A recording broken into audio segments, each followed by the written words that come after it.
these options here, you can click and you'll get like the individual filters you can turn on and off. And I'll show you a few of those later.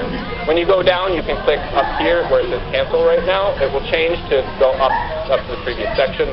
And when you turn everything you want on, you click add to filters, and then it adds them all together. So here's hand details. Hand details is filters about the whole hand altogether. So what was the maximum pre-flop raise that occurred? You know, was there a 3-bet at all? If you want all hands where someone made a 3-bet, you come here, which can be great if you want to look at times when you made a raise and someone made a re-raise, but you don't really care who. You just want to look at all 3-bet hands. You can come in here. If you want to look at hands where there was limping, you can turn that on. If you want to look at hands by pot size or stack depth, so you want to look at hands where you had a certain M, you can come in there. How many players were at the table? If you want to look at bubble hands, you look there. What was the position of different players? Who made the first raise? Where was I sitting? All of that's in player position. You've got whether this is mostly for custom reports and notes. If you made tags on the hand, you can tag hands in the right-click menu. You can do that there. How much you won or lost in the hand? How much you contributed to the pot? Did the hand go to showdown? There's tons of options. Hand values is another way you're going to want to look at hands, and that is your whole card's hand strength and your draw strength. So let's go through those. This is what the whole card filtering looks like. You've got the chart of all the different whole card options. So there are several ways you can do it. If you want, you can just click on individual whole cards. So if you just wanted to pick, say, pocket tens, you click right there, add the filter, you're done. Now you only see data from pocket tens. If you wanted to see the top 15% of hands, you can come down to this slider and you can slide it over to 15%. Now, my top 15% of hands and your top 15% of hands may be different. That's why we have this model option. So we're using by default this Lansky-Carlson model, which was invented by them in response to a very specific math problem, which I think you guys will talk about later in the course. So that we use that as the default model to rank hands. But if you don't like that, you can actually go in and you can make your own custom model. You can say, you know what, I want 3-2 suited to be the best hand in the deck because I love it. You can do that. You can put that at the top. We also have hand versus 3 randoms as a default model, which ranks hands based on their equity against 3 random sets of whole cards. It's going to look towards high cards. So you're going to see things like king jack offsuit, queen jack offsuit long before you see low pocket pairs. So that's going to make things radically different in terms of using the percentages. There's also this group select button, which will save you time if you're making like, if you want to do like any ace, you can just click group select any ace. Or if you wanted to do any pair, group select any pair. If you want to invert it, you can just click group select and invert, and it will, and anything that's turned on will be turned off. So you have lots of options there. Once you set whatever you want, you just click add to filter. Hand strength. So once you see the flop, you have some hand strength. So all of these do imply having some sort of hand. Did you have a high card? That means you don't have any pair. You just look at what your high card strength is. 1 pair, 2 pair, 3 of a kind, all the way down. There are multiple options for each of these. I'm just going to look at straight just to save a little bit of time. So what you would pick is what street you made it on. So if you wanted to look at only times you made the straight on the river, you could pick that. If you wanted to see any street, if you wanted to see all 3 streets, you can just change that and turn it on. How many hole cards you use. If you wanted both of your hole cards to be used to make this straight, you can turn that on right here. Nut and non-nut straight means it's the best possible straight versus a better straight could be made. So if you have ace-king and the board is queen-jack-10, you have the nut straight. No one can have a better straight. You have the absolute best straight. If you have 9-8 on that same board, you still have a straight. 8, 9, 10, jack, queen, king. Not jack, queen. But ace-king still is a better straight than you, so you would have the non-nut straight. Backdoor straight is when you don't have a straight until the river, and you didn't have a straight draw on the flop either. So if you had ace-jack with a king on the board, and it came queen 10 to bust some opponent on the bubble, you just completed a backdoor straight and made somebody very unhappy. Draw strength. So these are how you would look at if you wanted to look at my straight draws, my flush draws. You pick which street you had it on, which could be any flop shown or both, because you never have draws on the river. Your hand is made or not. And we have the different kinds of draw options. So for straight draws, you can have either a draw to 1 card, which makes you 4 outs, or a draw to 2 cards, which makes you 8 outs. And we let you pick here whether they're the outs to the best possible straight or outs to some straight that's not the best. Depending on whether it's open-ended or double gut shot. You also you can filter for backdoor straight draw or hands where you didn't have any straight draw ever. So you can imagine these can combine for lots of different things. Board texture is how the cards are working together on the flop.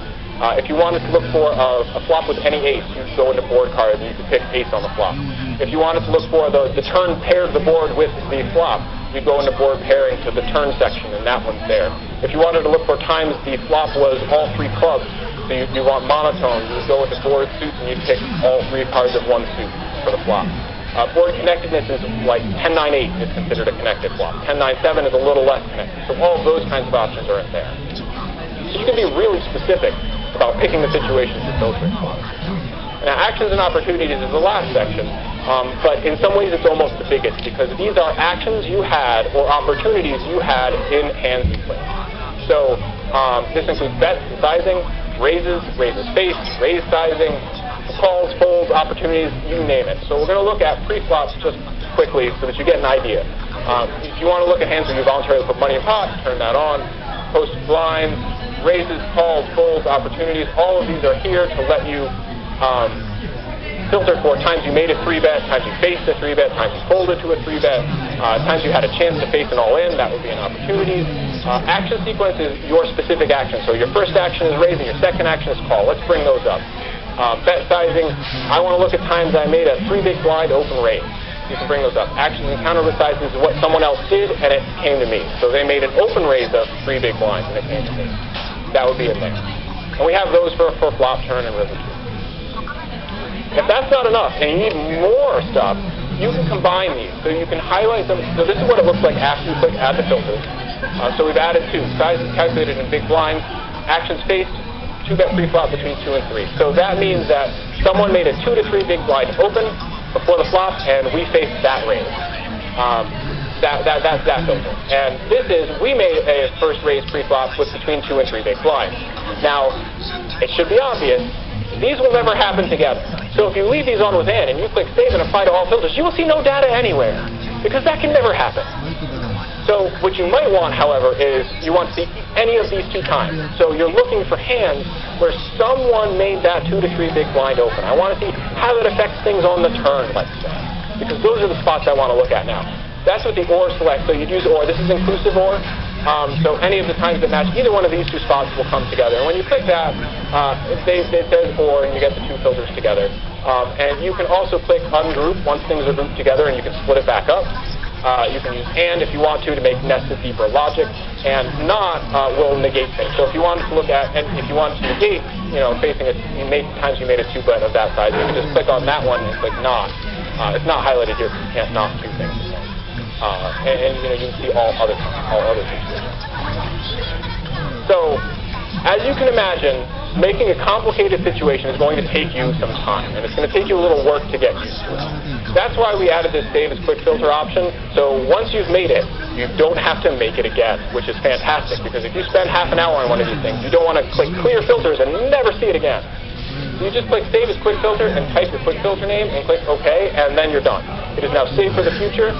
You will see it on a drop-down, which I'll show you in a couple of slides, and you will just be able to load that right up on any of your reports instantly.